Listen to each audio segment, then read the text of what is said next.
Just sa ngayon, ang top 1 candidate na nanguna sa may pinakamagandang look sa final candidate ng Miss Universe Philippines 2026.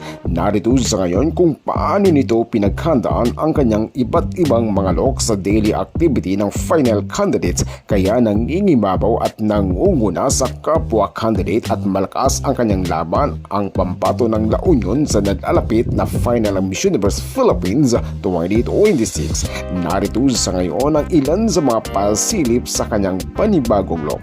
Panoorin pa natin. Ako si Kudanter TV.